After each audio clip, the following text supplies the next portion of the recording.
Hello everyone, तो आज हमने जो स्टॉक चूज किया है नेक्स्ट वीक के लिए वो है टाटा मोटर्स। ठीक है, इसके लेवल्स हम देखेंगे क्या क्या लेवल्स है, किस लेवल के ऊपर हम इसको बाय या सेल कर सकते हैं, वो सब हम देखने की यहाँ पे ट्राई करेंगे। तो सबसे पहले हम आते हैं यहाँ पे, इसको वीकली टाइम फ्रेम पर कन्वर्ट कर लेते हैं। ये वीकली टाइम फ्रेम लगा रखा है मैंने। तो यहाँ पे क्या हो रहा है ना, यहाँ से एक स्ट्रॉन्ग बाइंग आई थी, यहाँ पे मतलब बायर्स एक्टिव हुए थे बहुत ही ज्यादा तादाद में, जो कि मार्केट को इसको प्राइस को एकदम से ऊपर लेके गए थे इस लेवल से। तो इस लेवल को हम मार्क कर लेते हैं यहाँ पे। ये लेवल है। ठीक है, तो अब क्या हो रहा है, जब भी प्राइस यहाँ पे आ रहा है तो बाउंस कर रहा है, यहाँ पे बायर्स एक्टिव हो जा रहे हैं दोबारा। जैसे कि यहाँ से बाइंग आई थी, उसके बाद यहाँ पे जब प्राइस आया तो फिर से बाउंस आया यहाँ पे, फिर से यहाँ पे जो बायर्स हैं वो एक्टिव हो गए, फिर दोबारा आया, फिर यहाँ पे बाइंग मतलब आई यहाँ पे, और फिर से यहाँ पे आया तो फिर बाइंग आई। अब क्या हुआ है, फिर से स्टॉक वहीं पे सपोर्ट एरिया के पास यहाँ पे आके मतलब वीकली कैंडल ने जो है यहाँ पे क्लोजिंग दी है। लास्ट वीक की जो क्लोजिंग थी उसके पास ही क्लोजिंग दी है, उससे थोड़ा सा ऊपर क्लोजिंग दी है। तो यहाँ पे ये हो गया एक तो सपोर्ट एरिया, ये हमने देख लिया कि ये सपोर्ट एरिया है। ठीक है, अब हम आते हैं डेली टाइम फ्रेम पर। तो ये हो गया हमारा डेली टाइम फ्रेम, ये हो गया हमारा डेली टाइम फ्रेम। ठीक है, तो यहाँ पे क्या हो रहा है ना, इसको मैं लाइन को थोड़ा सा एडजस्ट कर लेता हूं यहाँ पे। ठीक है, ये हमने एडजस्ट कर लिया, ये है सपोर्ट एरिया। यहाँ पे जब भी प्राइस आ रहा है बाउंस कर रहा है, प्राइस आ रहा है बाउंस कर रहा है, यहाँ पे आ रहा है बाउंस कर रहा है, यहाँ पे आ रहा है बाउंस कर रहा है। यहाँ पे क्या दिखाई दे रहा है हमें, एक तो एम पैटर्न दिखाई दे रहा है यहाँ पे, ये देखो यहाँ पे हमें एम पैटर्न यहाँ पे दिखाई दे रहा है, ये देखो यहाँ पे M pattern, double top pattern. ठीक है, ये यहाँ पे हमें दिखाई दे रहा है।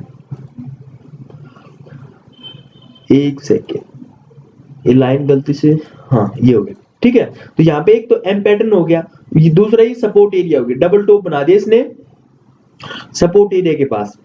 ठीक है, दूसरा ये सपोर्ट एरिया है।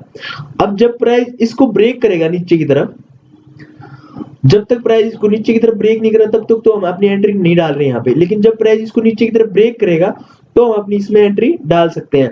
और हमारा जो नेक्स्ट टारगेट रहेगा ना, वो रहेगा इस लेवल के पास, इस लेवल के पास 355 के पास, ये लेवल है फिर नेक्स्ट जो हमारा सपोर्ट एरिया आएगा।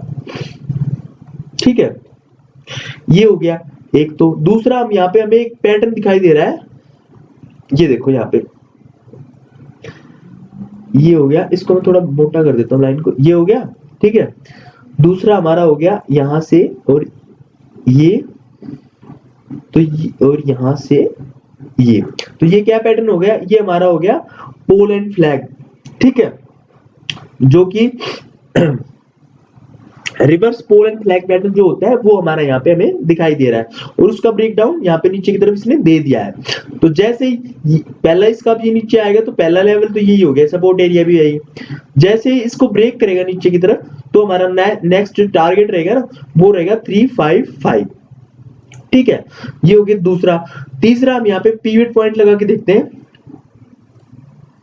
ये हो गया पीवट पॉइंट। ठीक है, पीवट पॉइंट पे क्या हो रहा है, यहाँ से ने पीवट से रिजेक्शन लेके नीचे की तरफ आ रहा है, और जैसे ही इसको ब्रेक करेगा तो फिर नेक्स्ट सपोर्ट जो हमारी आ रही है वो पीवट के हिसाब से 360 आ रही है।